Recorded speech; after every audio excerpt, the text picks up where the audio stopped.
Before you built and flipped your various business ventures, you went through some rough patches, much like all of us entrepreneurs do. People look at me now, they look at the success that I've had and they say, man, I want that. But man, what they don't see is all of the pain that came before that. I was chasing opportunity, money, a good time. I had a lot of that. However, I was miserable. How many entrepreneurs said to themselves, I'm starting this business for my family so that I can have all this time with them, but yet do exactly what I did and pretty much abandon the very thing that we said we started the company for. Why do I do what I do? What is my why? I normally point to a picture of my wife, Marianne, my son, Chase, my son, Cody, and my daughter, Cameron. That is my why. The decisions I make every single day, would they be proud of me? If they would, I move forward.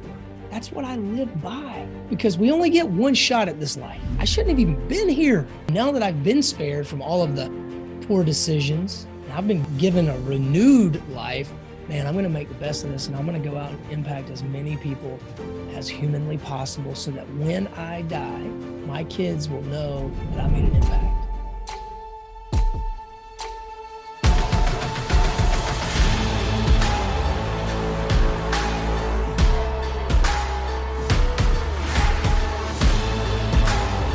This is Spartan! Welcome back to Spartan Leadership. I'm your host, Josh Kosnick, and excited to be with you all today. Again, we may not have had the same beginning, but our journey has taken us down some very similar paths.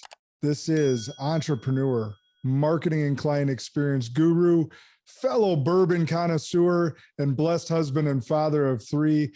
Please welcome Clifton Muckenfuss to the show. Clifton, how you doing today, brother? Josh, I am excited, man. If I was any happier, I would need a twin. Thanks for the introduction. That is good. That is good. Before we get into your story, I got to selfishly address your Instagram handle. So those that don't know, I always end the show with asking people where they can follow others. This is one of the best Instagram handles I've seen. It's at Boats and Bourbon. So I too, being a lover of bourbon, would love to know how those two passions combine for you. Yeah, Josh. I've always grown up, I grew up always loving the water. And obviously that meant boats. I had my first boat when I was 15 years old, bought it myself. It was a V-hull, $2,500 with a 25 Yamaha, but I've always just been drawn to the water. Right? There's something about the water that just provides me with a sense of peace. No matter how stressful a day could be, I could always find tranquility and peace on the water. And so I had a boat in high school, one in college. After college, I kind of moved around, but then I've had three different, center console boats with my family. And we'll probably get into this, but in 2021, I purchased a 45-foot catamaran and sold 98% of what I owned, including my business, and moved my entire family to the Virgin Islands. And I lived on that catamaran. But backing up a couple years, in about 2019, I kind of got introduced to bourbon. I used to, for my entire life, I thought, Jack Daniels was bourbon, right? As most do. And so, but I joined some groups and, really just enjoyed that. And when COVID hit, I created this bourbon room in my house. It was sort of a COVID project. And I just started collecting. And I just loved the way bourbon would bring people together. To just really use the phrase break bread, but we would sit around and sample bourbon and just have some really cool conversations about life, about business, all sorts of stuff. And, I'm not the guy where you come in my home and you look up and you offer your guest, hey man, would you like anything to drink? And your guest points at something and they're like, yeah, I would have that. And you're like, oh, no, that's for special occasions. Whatever I had was free game. And so anyway, two things that I enjoy, boats and bourbon. That's awesome. So I got to ask, what's your favorite bourbon of all time? Yeah. So I lived in North Carolina, which is an ABC controlled state. Everything's on allocation. Yeah. Right. So very hard to get, rare bottles and things like that.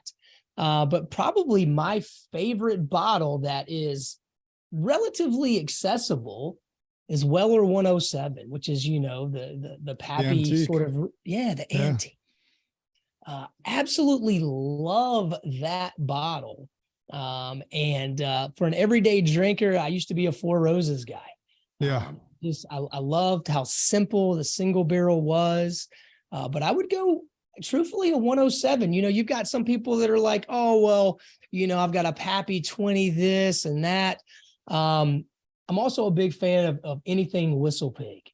The kind of a smaller distillery out of Vermont, I believe.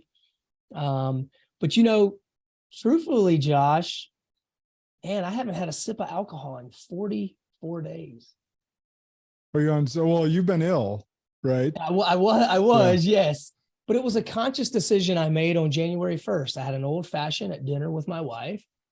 And I said, you know what? One of my goals this year, which, behind me on the whiteboard, one of my goals is to really get in the best shape of my entire 45 years on the planet. So I've got a goal to get to single digit body fat.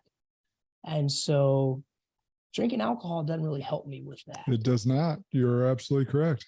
Yeah. So I've got bottles in waiting once I'm able to, hit that goal. Well, we have a similar goal. I actually am on 75 hard right now, hence the big water jug sitting next to me. I saw that, yeah. So I'm on day 14, just 2 weeks in, but I did it last year and I wasn't single digit. I was below 8% body fat at the end of it. And it's great. But I'll share with you my favorite bourbon since I asked you. I love the Weller lineup, except for the 107. So it's just fascinating how everyone's like taste buds are a little bit different because I love a wheated bourbon. Mm-hmm. So the W12, the single barrel, even the CYPB, even though it's a little bit sweet, the W12, I can't go wrong with. I love that one.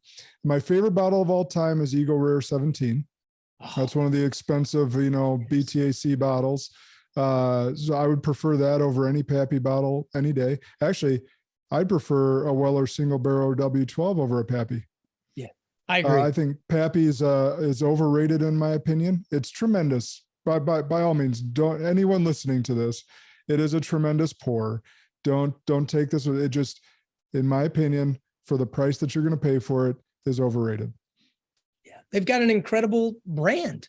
Yep, absolutely. Which is what we talk to entrepreneurs about, right? Yep. Build a brand that becomes unrecognizable or that you can't forget, right? You're always in front of someone, and Pappy's done an amazing job of that. All right, let's talk to these entrepreneurs. Yes. So we'll get off our bourbon passion for just a moment anyhow. All right. So before you built and flipped your various business ventures, you went through some rough patches, much like all of us entrepreneurs do. But take our listeners back in time, because as I already know, it's a huge piece of your why. Yeah, man. Josh, people look at me now and they look at, the life that I've built by design, and, they look at the success that I've had and they say, man, I want that, or you've got it made, or look at the life that you enjoy now. You go and do what you want, kind of whenever you want with whomever and stuff like that. But man, what they don't see is all of the pain that came before that. Yeah. Right. The just years of poor decision making. I was an only child. I am an only child. And so I grew up really just seeking attention.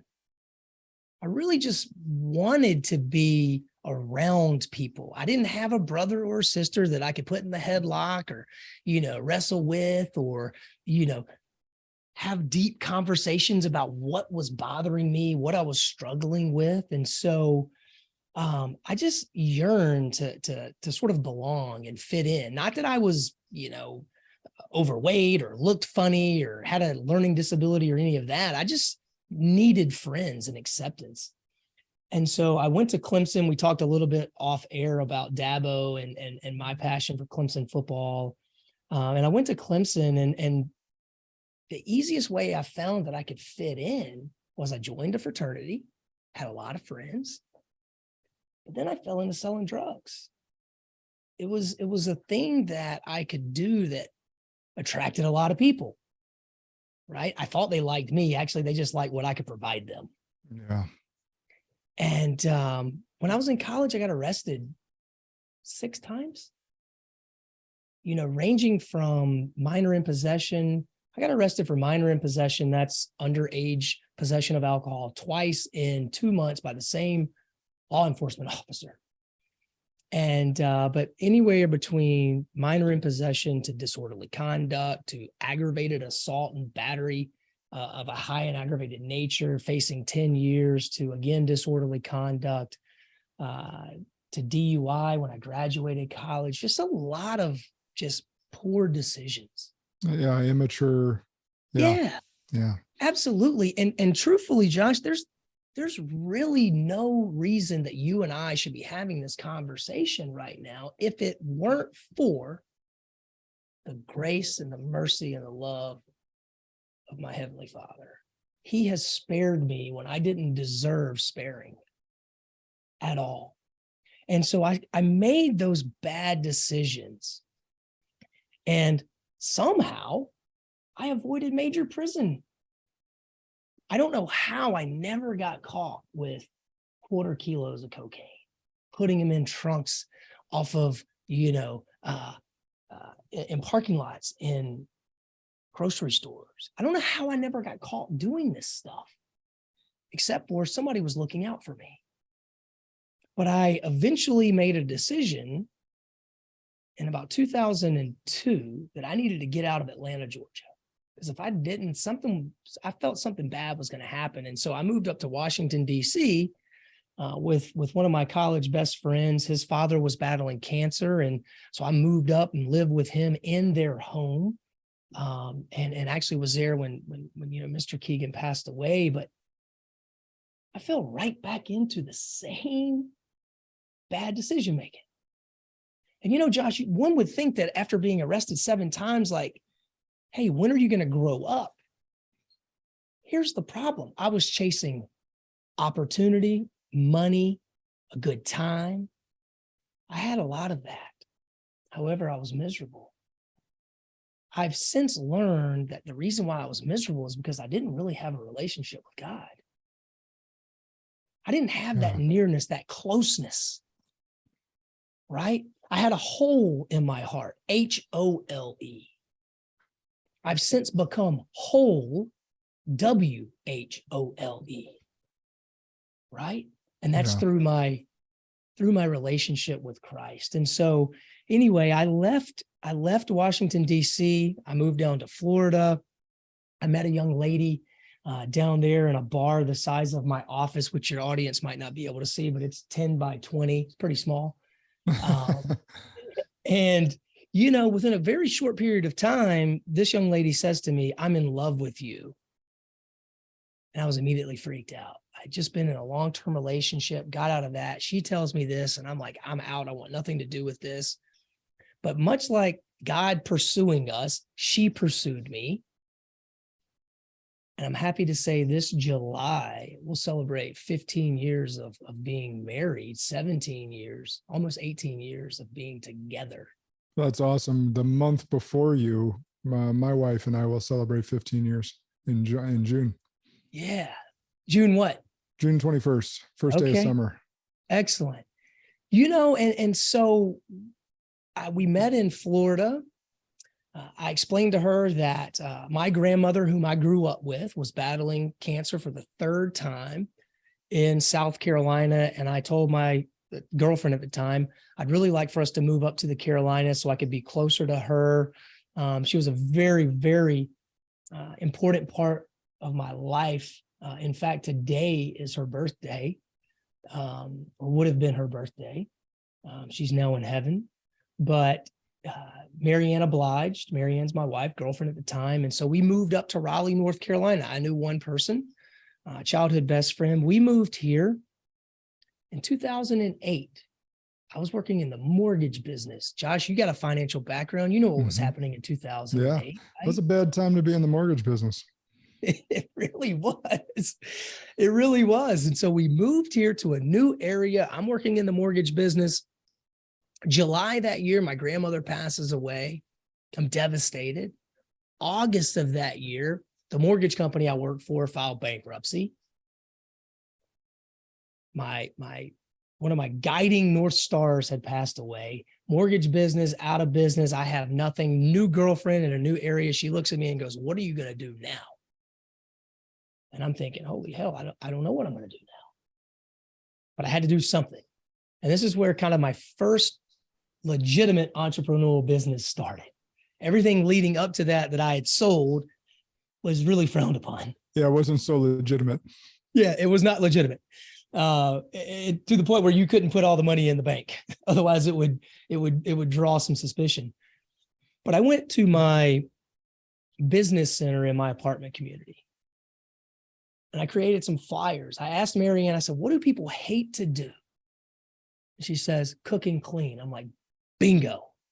I'm going to go start a cleaning company.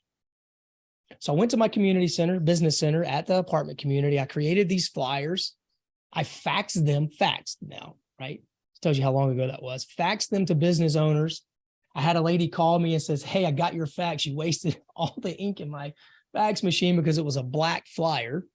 But hey, come down here, give me a quote." And so I launched a commercial and residential cleaning company. And I grew that to about 400 grand within a couple of years. Wow. But I'm going to tell you this. I've cleaned more toilets than I ever cared to admit. I mean, I was paying myself $250 a week cleaning toilets in people's homes. And let me tell you, Josh, and your audience that's listening, some people are disgusting.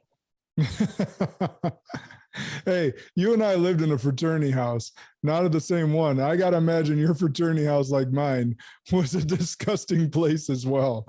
Exactly. And so imagine that's what you're going in. And in the back of my mind, I'm like, I got to do this because I've got to generate some income. And so I started growing that business and really learned at that time how to connect with people, how to deploy what I call kind of tactical empathy and find out what's causing that business owner pain as it relates to their building and the cleanliness or lack thereof, and working with residential homeowners about like, why don't you like to clean or whatever the case may be. And so it's served me extremely well as I've grown, a couple other businesses, but, I wasn't passionate about cleaning toilets. Let's be honest.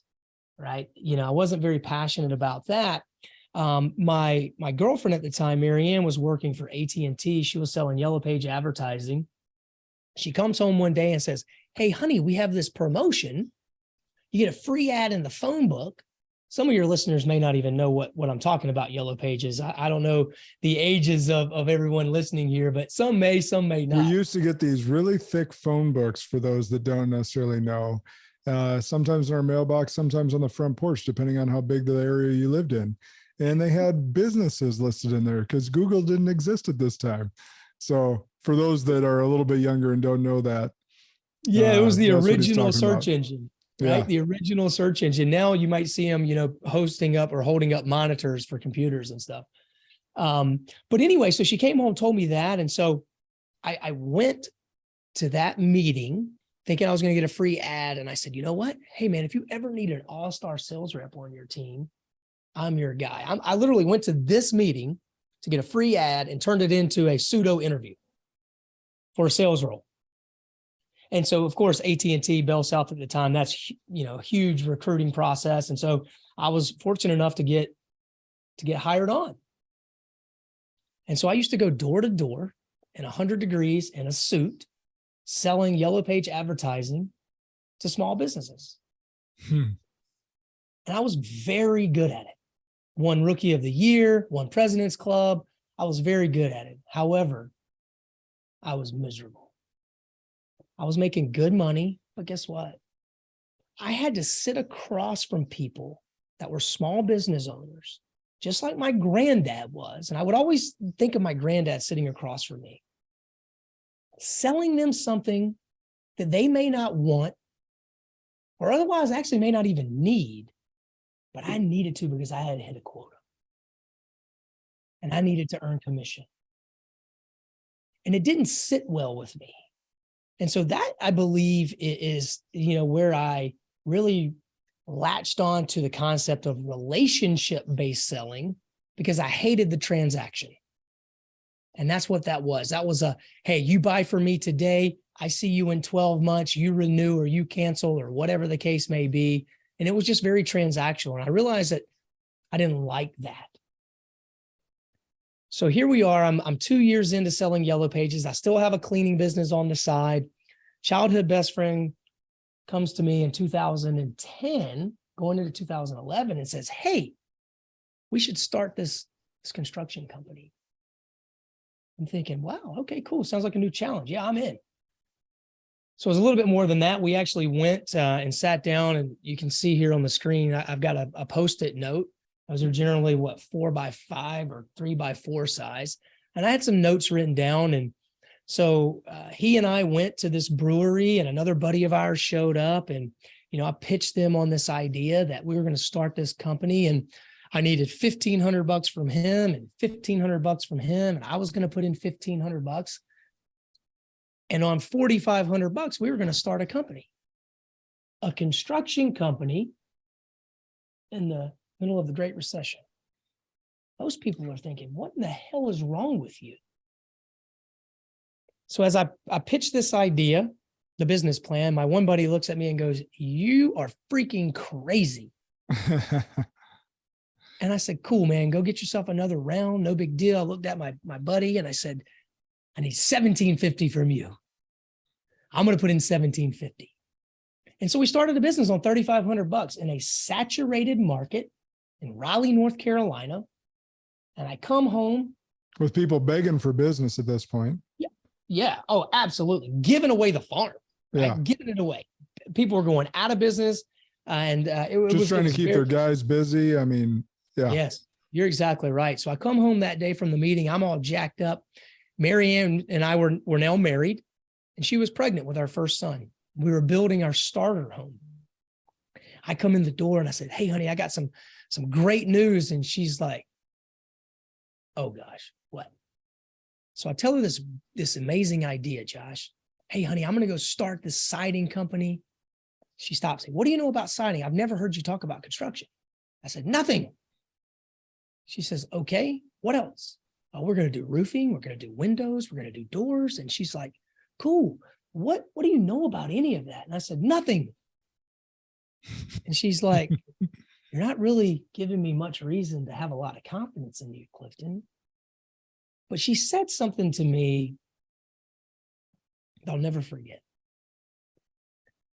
And anybody listening to this, if you've got kids or you got a spouse or you got a teen, I want you to listen to this very, very carefully. She looked at me and she says, I believe in you. Oh, that's powerful. It's one of the most powerful statements, 4 words, that someone that you care about, that you trust, can ever say to you. And I said to myself at that time, I'll never let you down. And so I went back to AT&T and I said, hey, I want to resign. I'm going all in on this. I was driving a 1991 Ford panel van, no heat, no AC, leaking gas tank. And the only way I would have ever found out I had a leaking gas tank is because I tried to fill it up one day. And as soon as I filled it up, I went and got in it and it was halfway full.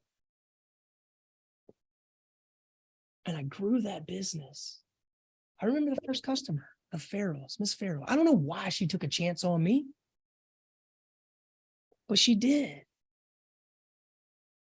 A new company that nobody had ever heard of, and I'm going to come reside your house, which is your largest single investment you're ever going to make, and you took a chance on me.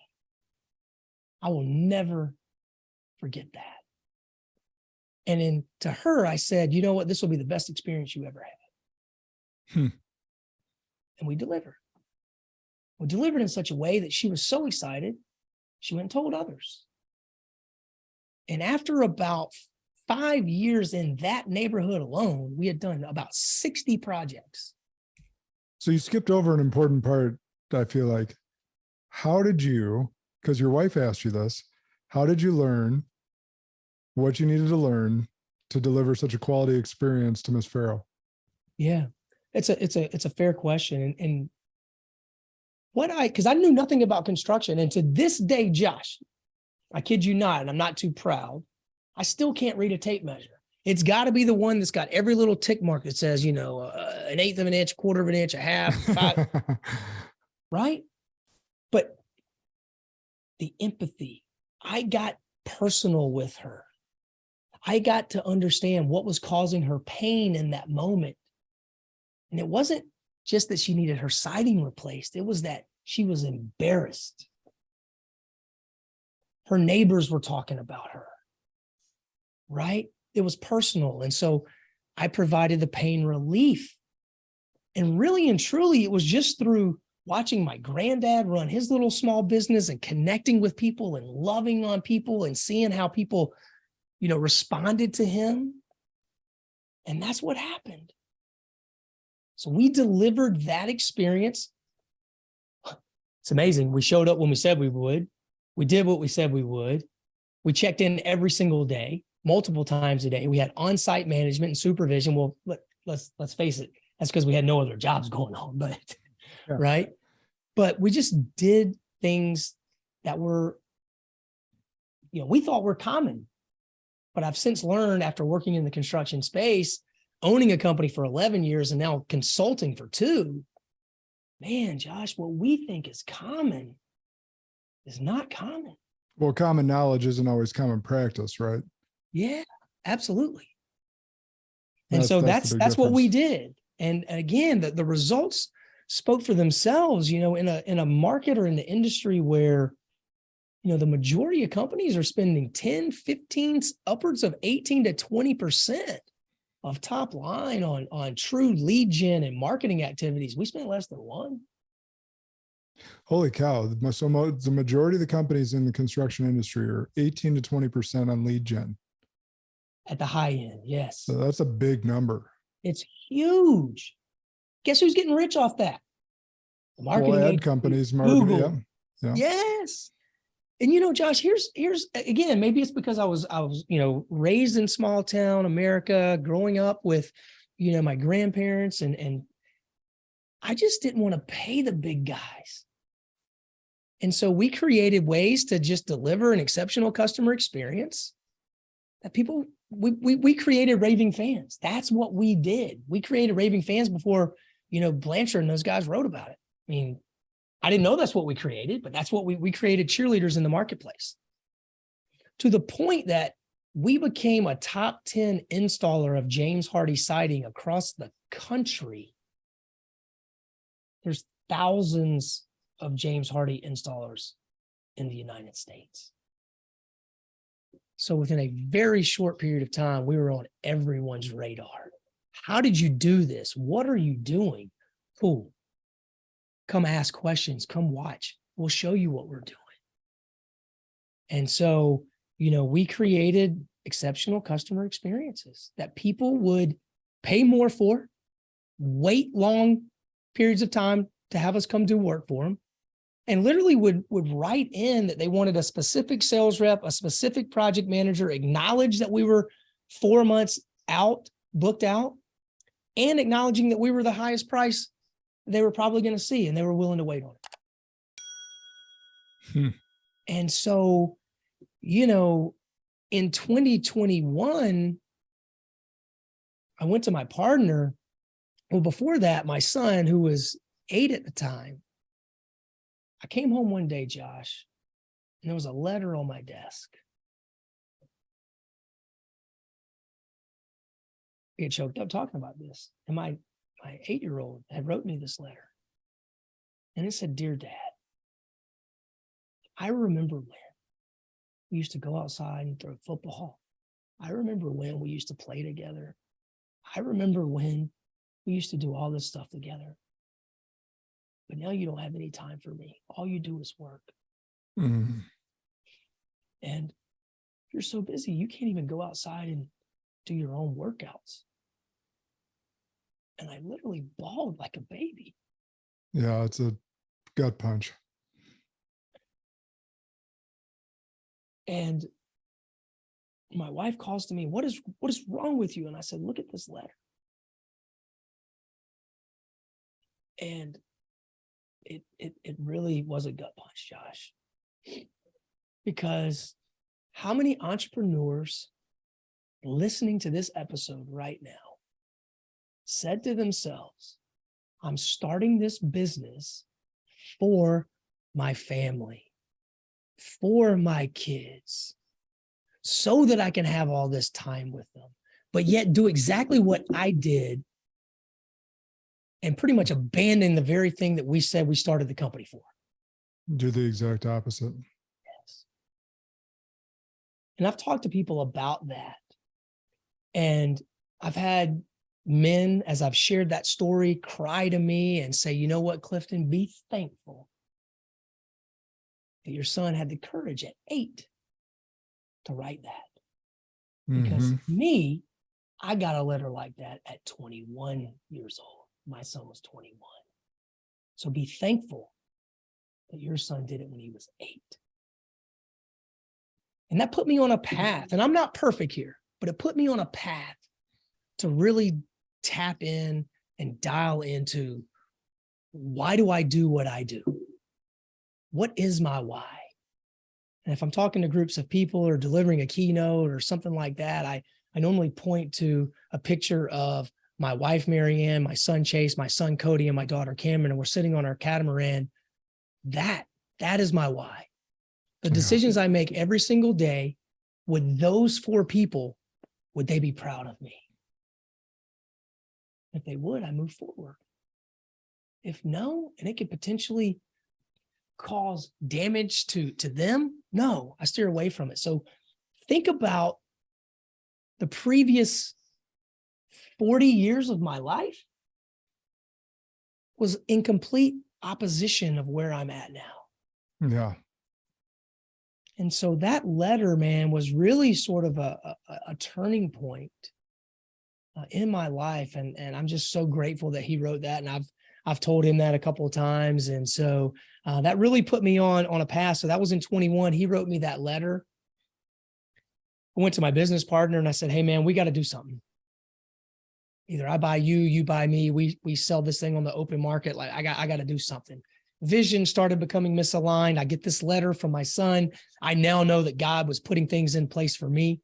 And you know, one of the things I say every single day, Josh, is I express gratitude into the universe is, you know, Lord, I'm grateful for the opportunities of which I do not know yet exist today, but the ones that I know you will place before me to use the talents you've richly blessed me with to go make an impact. So I'm essentially praying and giving thanks for things that I don't even know exist. Yeah. And the opportunities and the conversations and the right people that I needed to be in touch with and be in front of continued to come in front of me. And I was able to sell my company. I closed on that in November of 21. You know, if I back you up 11 months prior, my wife and I put a goal down. She put it on Facebook. I just want to sell all of my possessions and move to the islands. January 14th, 2021. She put that post or you did? She did. Huh. A year later, to the exact date, in front of our Champion Circle group at Win Rate Consulting, January 14th, 2022, in front of that group, in walks a mobile notary, and we closed on the Lagoon 450, aptly named Dream Chaser is what we named it, in front of that group. And we moved on January 20th to the United States Virgin Islands and lived on that boat. So pretty amazing, because everybody I told, especially my family, they wanted to kill the idea. What are you doing? What's wrong with you? Crush the dream. Crush the dream, man. Had people What are you going to do with your kids? Why are you doing this? Are you going through some kind of midlife crisis? Here's what I've learned, Josh, and you probably can relate to this.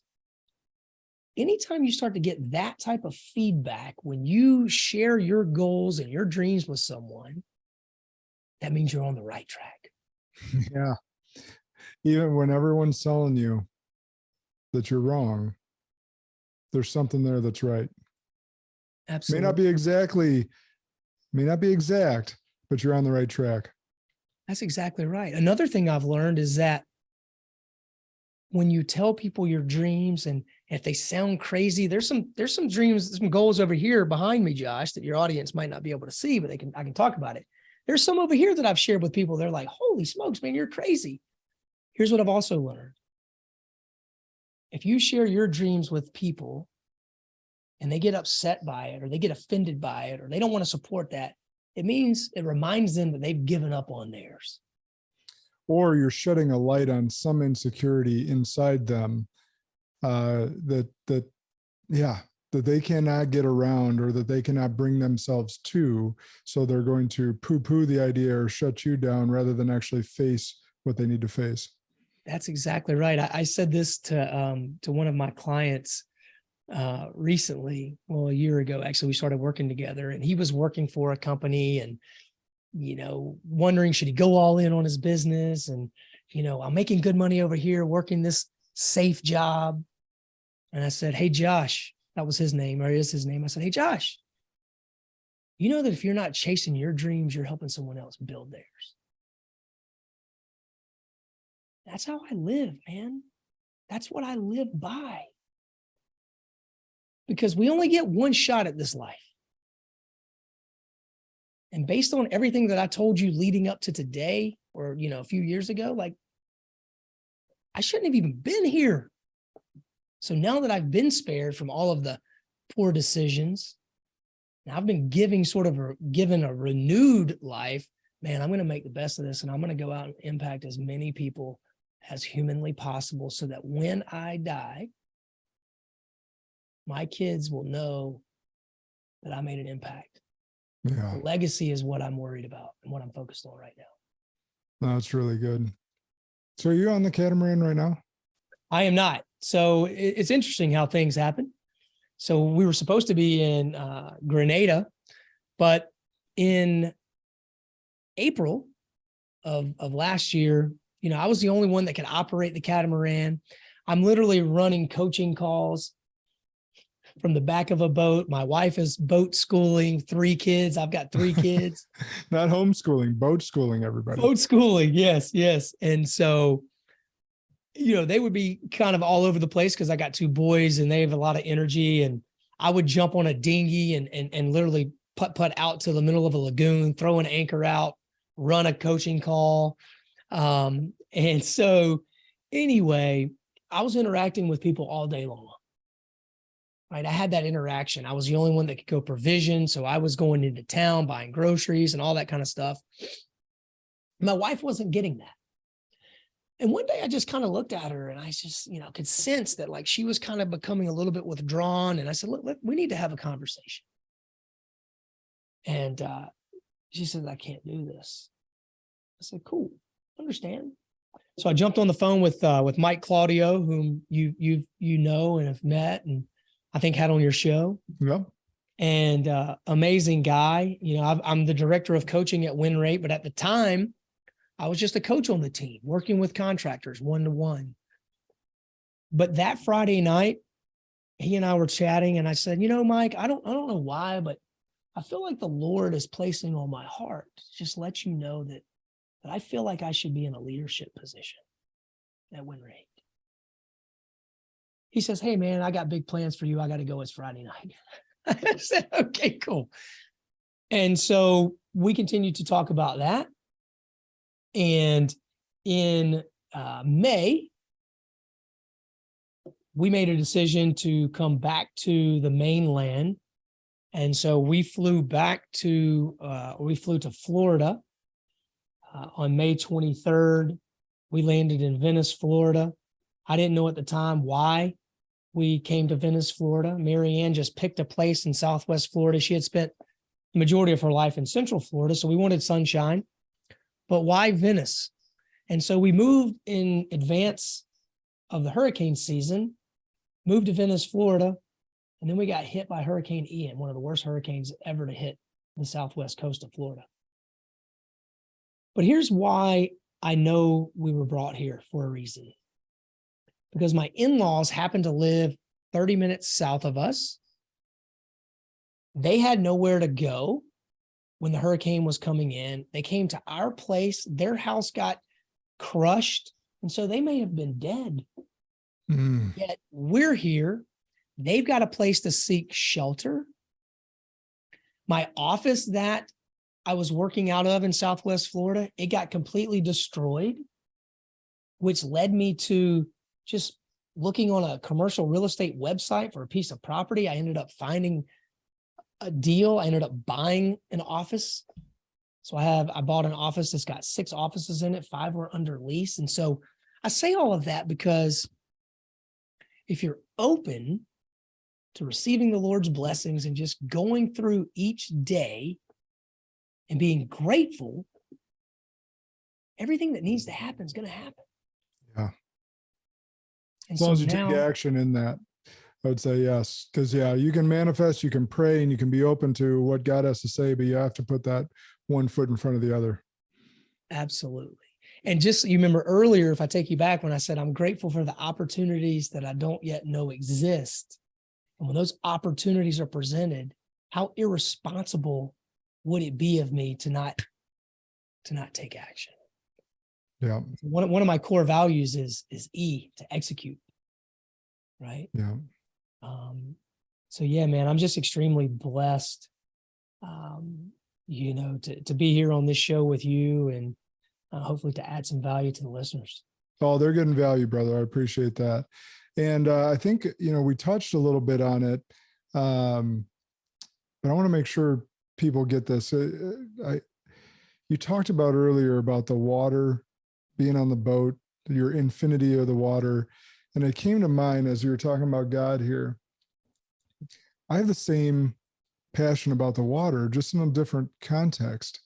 When I look at the ocean or when I see a water that I cannot see across, it reminds me of the vastness of our God. Yes. Like, that's what the water reminds me of. And especially with the ocean down by you, like how powerful that water is.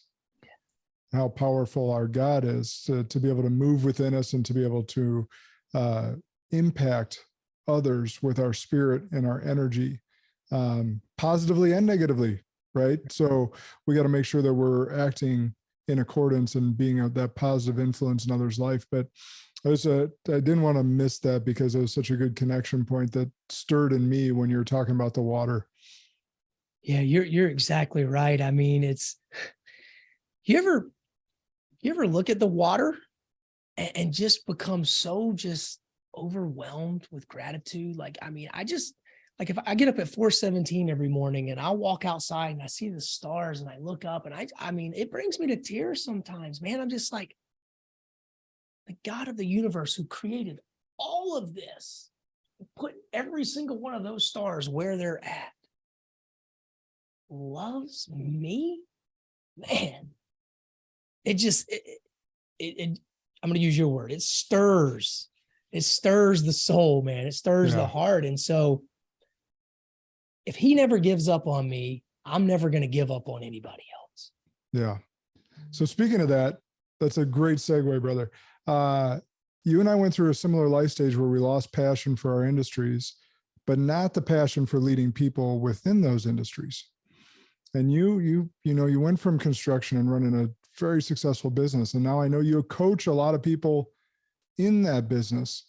Tell us a little bit about that transition. I think you have a little bit, but I want to make sure people see this as like, hey, there are times and periods that God will speak to you, or you'll get an inkling somehow, some way.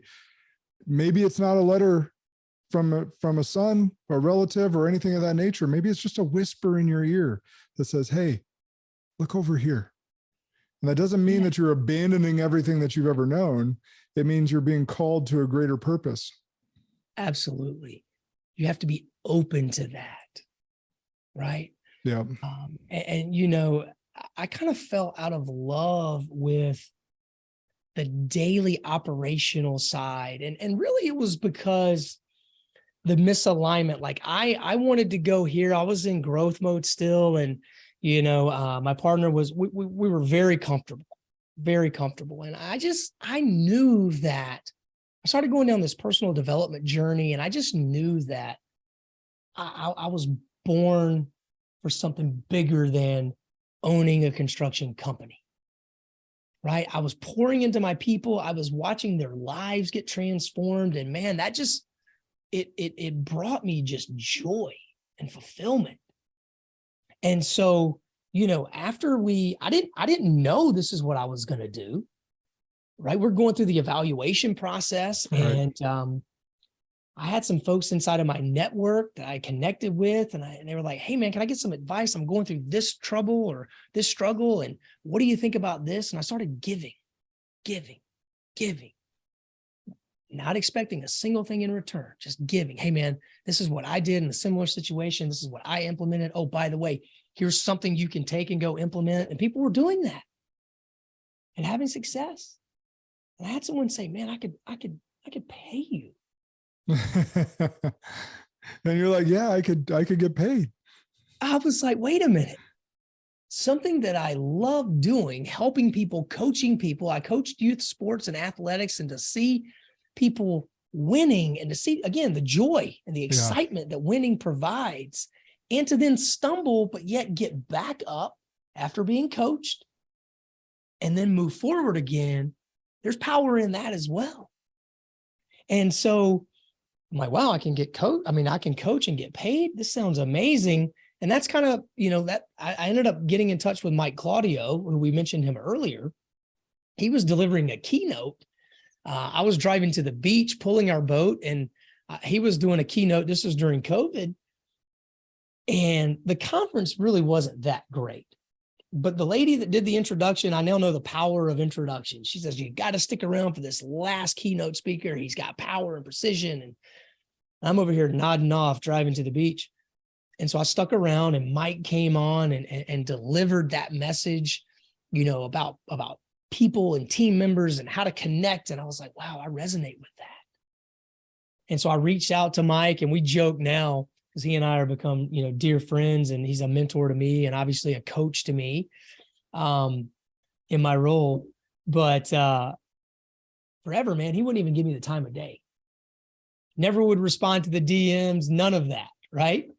And he goes, your name is Clifton Muckenfuss III. Like, I definitely thought you were one of 100,000 internet trolls trying to get some of my time that I don't have to people that don't deserve it. Right. And so, what's funny is I still hadn't sold my company at the time. And I said, Mike, man, I think I need some coaching. You do coaching for contractors. Maybe we should jump on a discovery call. And so we scheduled that call, jumped on that call. And as fate would have it, he had a bad signal. I had a bad signal. We couldn't do a Zoom. I said, hey man, let me get your cell phone number. I'll call you right back. Sure. Gave me a cell phone number, and that was game over. If there's one thing about me, or people that do know me, like, my follow-up game is strong. I continued to follow up. He never responded, never acknowledged. July 5th of 2021, I sent him a video and said, hey man, I'm going to come to Charlotte and find you. But if you're going to grow your mission, you're going to need to bring on some people. All I want's a conversation. And he jokes now that he read that or watched that video and looked at his wife, Tiffany, who's an amazing woman, and said, Tiffany, he said he's going to come find us if I don't give him a call. And so we jumped on a call, and, first things out of his mouth, hey man, what do you want from me? And Josh, as the CEO of a company before for the previous 11 years, besides that, upset customer once in a blue moon, I had never had anybody talk to me like that. So I took a breath and I said, hey man, I don't want anything, but I think I have something to give you and to offer you. And here we are sometime later. And he said, yeah, if you want to become a coach on my team, I'll let you know if I think you can become a coach. You're going to become a client first. You're going to do the work, and then we'll see. And here we are, man. But like that short period of time, 12 weeks that I was a client, I paid to become a client first of Win Rate. I did the work. I then earned the right to coach another business. And I went from one client to 3 clients to 5 clients to now I work with 18 to 20 one-on-one. I have my own private clients that I work with outside of Win Rate. But man, so it was really just, Lord, what do you want for my life? Hey, I'm here. Use me however you can, however you want to. Put the people in front of me that you want me to impact. Yep. And that's where we're at, man. And for those that don't know, I know it's awesome. And for those that don't know, Mike, he is a big dude, strong man, gorilla strength, we say. And so for him to sit there and be like, hey, man, what do you want from me? Like, that's an intimidating sentence coming out of Claudio's mouth. So that's fun.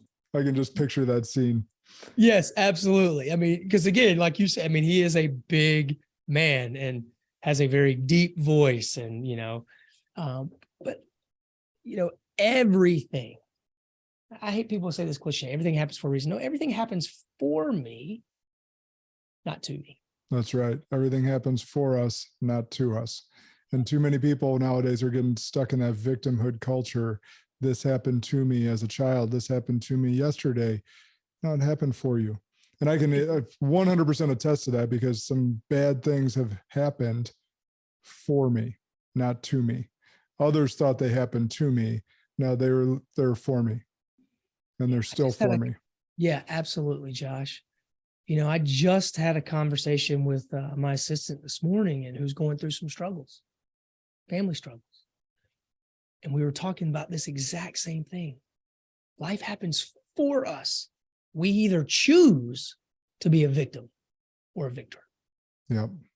I just 100%. Never chose to be a victim. I just never chose that mindset. I don't have the brain space for that. Cool. I made the decision. I'm in charge. I made the decision. I deal with the results positively or negatively. That's right. Right. And so that's just how I live my life, man. I give glory to the good Lord. That relationship, that nearness has, again, I mentioned it early on, the hole in my heart, the HOLE has been made whole. WHOLE. That's right. That's a great spot to end because I want to be respectful of your time, the audience time, and that was such a good, powerful point. Where can the audience follow you besides Boats and Bourbon on Instagram? Yeah. On Facebook, Clifton Muckenfuss, on LinkedIn as well. And then I want to encourage everybody, go right now when you hear this, go to adailydoseofmotivation.com. Sign up. I send out a motivational text message every Monday through Friday, usually around 8 a.m. I curate the messages. I create the messages. I'm not trying to put you into a funnel. I'm not trying to sell you anything, but go to that, adailydoseofmotivation.com. The messages that I send out, people have told me they've absolutely transformed their life, their day, transformed their relationships, and it might be exactly what you need at the precise time in your life to put you on a different path. That's right. And starting your day with something positive, feeding that brain positive stuff versus all the negative stuff that's going to come at us throughout the day. It helps prepare our minds for that battle. So do that. adailydoseofmotivation.com. Yes, sir. Awesome. Easy enough. Clifton, thank you so much for pouring into our audience. The audience, share this episode, share Clifton's message, and get to adailydoseofmotivation.com as well. Spartans, like always, remember good and great are the enemies of possible. Lead like a Spartan today.